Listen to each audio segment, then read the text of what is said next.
அனைவருக்கும் வணக்கம். ஓம் பூச்சியாய ராகவேந்திராய சத்திய தர்ம ரதாய சபஜத்தாம் கல்ப விருஷாய நமதாம் காமதேனுவே. ஸ்ரீ ராகவேந்தருடைய பொற்பாதம் தொட்டு வணங்கி அனைவருக்கும் வணக்கத்துடன் யோக ரகசியம் நிகழ்ச்சியில் உங்களை சந்திப்பதில் மிக்க மகிழ்ச்சி. மிக அற்புதமாக ஆனந்தமாக இருப்பீங்க. எல்லாருமே நல்ல சப்போர்ட் பண்ணுறீங்க. ஒவ்வொரு நாளுடைய நிகழ்ச்சியும் நீங்கள் தொடர்ந்து பாருங்கள். கண்டிப்பாக ஒவ்வொரு யோகத்தை குறித்து அழகாக நம்ம நட்சத்திரம், அன்றைய நாளுடைய சிறப்பு மற்றும் கிரக கோச்சார அமைப்பு அனைத்தும் சொல்லி வருகிறோம். ஜூன் 3 அப்படிங்கிறது வைகாசி மாதம் 20ஆம் தேதி பிறக்கக்கூடிய அற்புதமான புதன்கிழமை. அதாவது நேற்று சொன்னோம், குரு பெயர்ச்சி அமிர்த யோகத்தோட அற்புதமான அமைப்பில் குரு சந்திரனோட இணையக்கூடிய அந்த குருங்கிற இடம் உச்சம் பெற்று இருக்கக்கூடிய கடகத்தில் பிரவேசிக்கக்கூடிய குரு பகவான் அனைத்து ராசிகளுக்கும் உங்களுக்கும் நல்ல பலனை வாரி வழங்கட்டும்.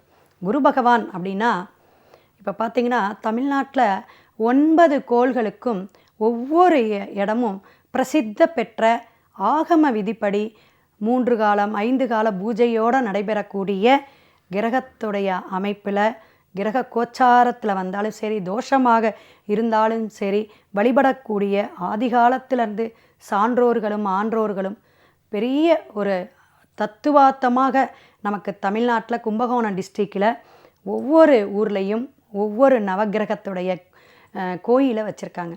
அதான் அடிப்படையில் ஆலங்குடியில் குரு பகவானோட க்ஷேத்திரம் இருக்குது. ரொம்ப விசேஷங்க. இனிமேல் பாருங்கள், இந்த மாதம் அவ்வளோ விசேஷமாக ஒவ்வொருத்தரும் போயிட்டு நம்ம வழிபாடு எடுப்பாங்க.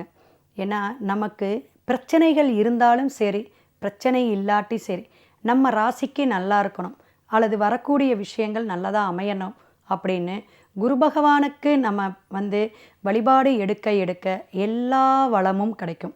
நோய் நொடி தீரும், ஆரோக்கியம் வரும், நிறைய விஷயங்கள் ஐஸ்வர்யத்தை கொடுக்கக்கூடிய பெரும் பணம் அப்படிங்கிறதும் பெரும் யோகம் யாருக்கிட்ட இருக்குது அப்படின்னு பார்த்தீங்கன்னா குரு பகவான்கிட்ட மட்டும்தாங்க இருக்குது.